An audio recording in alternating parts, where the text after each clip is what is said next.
bon asalaamaaleykum Sékou département Nioro analyse politique bi ma ci joxe mooy c'est un département vraiment bu ànd ak le président Macky Sall doon na département aussi boo xam ne ni président Macky Sall vraiment bàyyi nañu xel bu baax a baax a baax a baax a baax a baax parce que damay faral di wax rek ne ñun Nioro amul benn département amul benn commune boo xam ne nii ëppale nga ñu dara ci nguur ak Macky Sall gi loolu damay défier Sénégal yëpp la com si réalisation en termes de réalisation et en termes de considération en termes de réalisation lu fi président Macky Sall def si infrastructure ak li fi président Macky Sall def ci fal ak jàpp doomu Nioro. N'oubliez pas que la deuxième personnalité du Sénégal fii la dëkk suñ papa Moustapha Niasse. N'oubliez pas que nous avons des ministres sur le plan politique. Nous avons des ministres des ministres conseillers qui ne sont pas des politiques. Nous avons des directeurs généraux. Nous avons aussi des gens qui gèrent dans les plus hautes qui de l'État qui même bu ñu deful politique. Donc ak ay conseillers amul. lu ñuy fal lu ñuy cër buy Macky di jox nit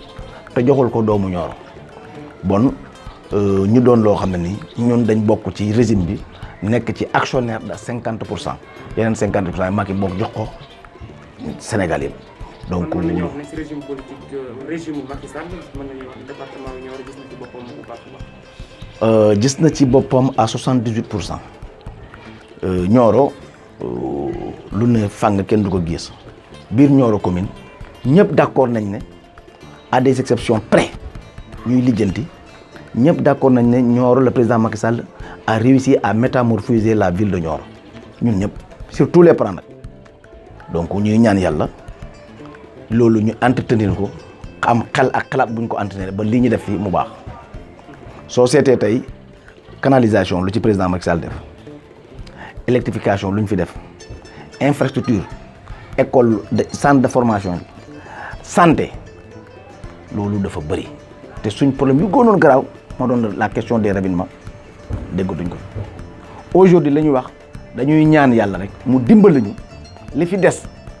balaa muy jur kumba am ndey ak kumba amul ndey mooy Fass HLM côté boobu ne fa ñu defal ko canalisation c'est le seul mot que souffrent les Niorois aujourd'hui le quartier Fass HLM su mooyee loolu ñun on a plus de problème ce qu'on demande mooy nu ñuy pérenniser di ñaan yàlla aussi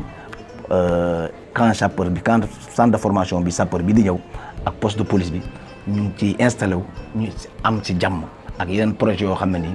ñu ngi ko ciy indi donc loolu dañuy sant yàlla di gërëm le président Macky Sall ci considération boobu mu am suñu non département Nioro nag malheureusement li ñuy Macky ji fayuñ ko. Aujourd'hui le président Macky Sall est attaqué à tort et à travers doo dégg benn yoon jëlal archive nga xool ndax da nga gis un leader du département de Nioro buy génn di défendre le président de la République li ma ci gis man ñetti nit laa ci gis ñu koy def te ñetti ñun ñëpp y a des gens mieux placés pour def ko muy dinaa gis Ousmane Gueye di ko def le maire de Médina Sabakh PCA CICES dinaa gis Abdou Ndiaye di ko def c'est un opérateur économique qui n'a aucune responsabilité ci lii bi dëkk Kër Maba Jox dinaa gis mu koy def dinaa gis aussi notre ami et frère Maxime Montelo le PCA des OMS mi ko def di dem dans les plateaux di défendre le président de la République mais ñi nga xam ne dañoo nekk fi Macky Sall jox leen ndombooy tànk yi sant leen ñii nekkoon général de guerre yi ñii nekkoon li ils gèrent que leur protocole politique et c'est un danger mooy lan président Macky Sall mënutoo wàcc Saloum bu amee problème su dëkk yi tàkkee su dëkk yi amee problème ci problème yi amee ci dëkk yi ñoom ñoo war a ñëw jël ko wax ci dox ko mu sotti aujourd'hui si certains villages se permettent de faire des descentes ou bien de crier pour dire lii lañ bëgg c'est pas parce que dañoo contre président Macky Sall mais c'est parce que yoon bii ñu wax diggante Nioro ak Sotokoy doléance boo xam ne la kilifa gu ne wax na ci ñoom ñu fi dëkk duñ ko mus a wax amul leen intérêt dimbaliwuñ président parce que kuy dimbali président mooy kuy def seet lu ñaaw nga def. l'APR c'est un zone de trouble dans le département de Nioro mais doo dégg kenn ku jël initiative dem waxtaan na kaay ma dem kan naañ dem Porokhane waa APR am nañ fa problème naa oo diw dajale leen ñu waxtaan parce que président Macky Sall booloo unité mooy suñ doole amuñ kuy dox loolu amuñ kuy ñëw xam ne day am xalaat pour jeunesse bii nga xam ne dañ nekk ak président Macky Sall ba muy créer parti ba muy raam ak léegi beaucoup de ces jeunes là ñii ba nañ politique ñii dem nañ dans l'opposition c'est parce que amatuñ yaakaar bu tas lay am jigéen ñi c'est la même chose soo seetee les premiers militants de l'APR aujourd'hui ñëpp a las parce que ñu doon àndat bañ demee président jox leen ndombo tànk ñun dañuy fàtte te président man ta jox ñeen ndombo tànk mais su ma joxee man Pape Diatta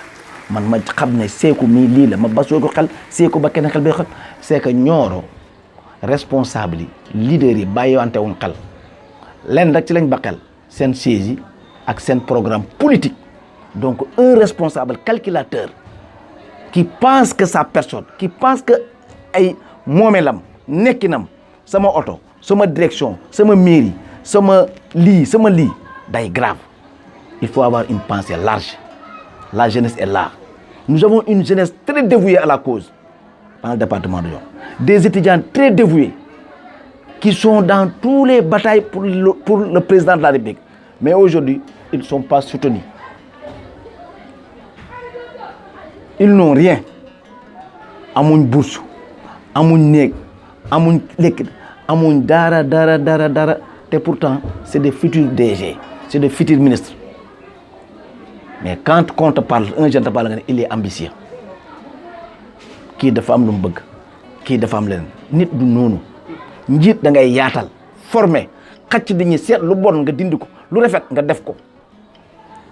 mais bu fekkee ne yow ñi ngay àndal sax ku leen gis xeeb leen sa dëkkuwaay ku fa dem xeeb ñi nga nekkat man suñuy nekk ma yor oto yor yére yu baax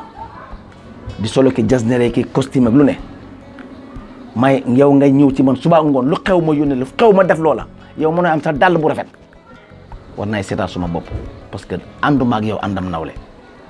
le moo ko souffre dans le département de Nioro mooy àndam nawle bi nit ñi joxatuñ bopp considération alal lañ foog ne la ñuy àndee ak maa la ëppale maa la tane bés jot na am demal def lii président Macky Sall dina fi ñëw ku ne dem luye ay car ku ne dem fay ay nit ñu ñëw ñu yuux suñ tasaaroo ñu tasaaroo non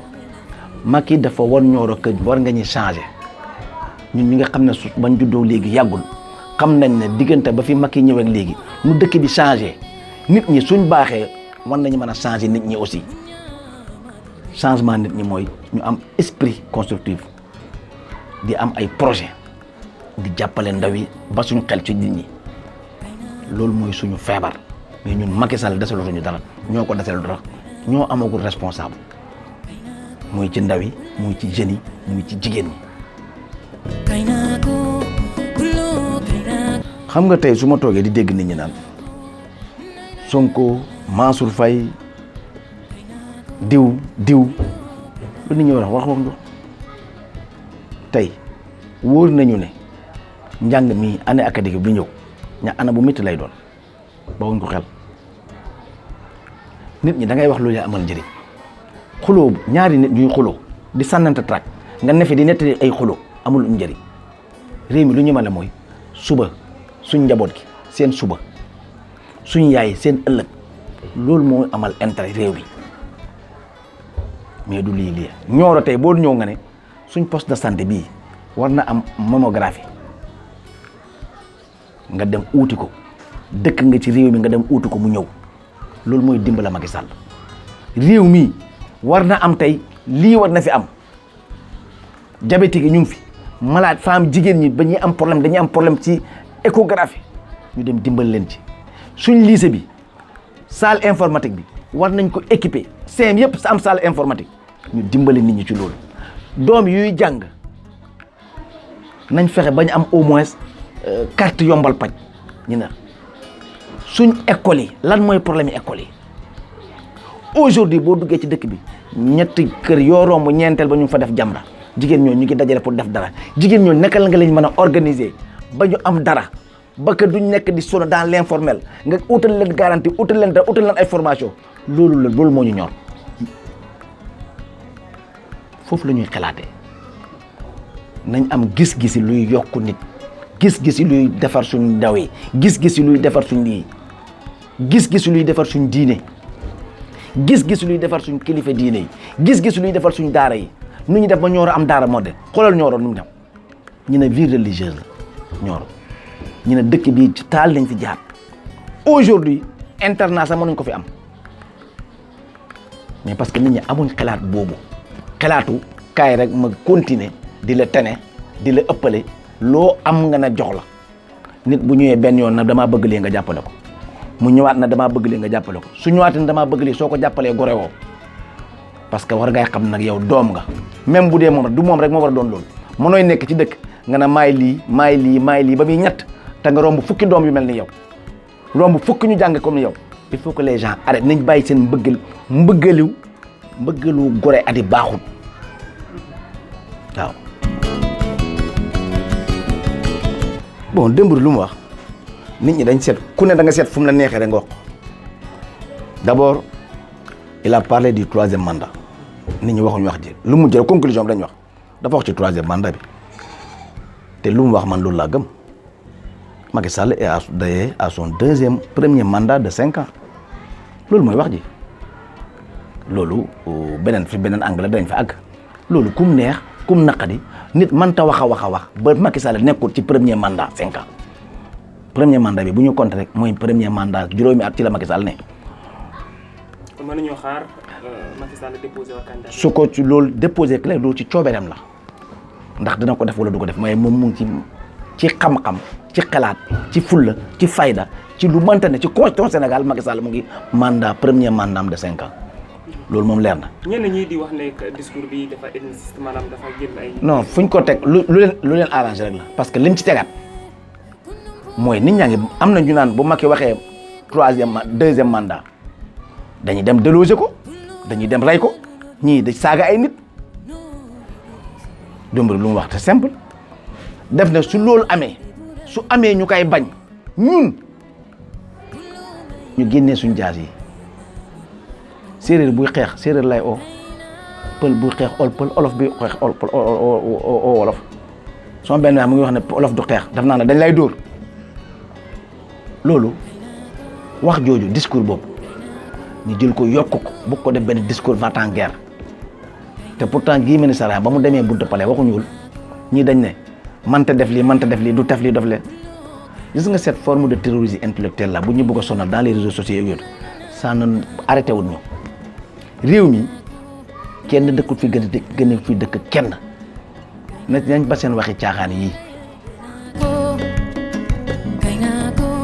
waaw foofu moom tey comme dañuy wax ci politique xam naa duma ci mën a sori parce que dafa am loolu dafa nekk fi na ci yeneen loxo yoo xam ne nii ay kilifa lañ te ñoom ci loolu ne waaye xam naa daal lépp yemb na ay problème yi réglage la ñuy xaar pour toppatoo loolu waaye daal loolu xamal ne sant nañ ci doomi Nioro yëpp sant kilifa yi nga xam ne ni bañ ko xalaatee rek dañ xalaat lañ ko def rek jébbal leen ko ñoom ñoo koy doxal di ko wax di def lépp foog naa ne fii ak weekend bii di ñëw dañ leen oo yéen ñii wax leen ñoom lan lañ ci def ak fuñ ci toll loolu yemb na bu baax a baax a baax a baax a baax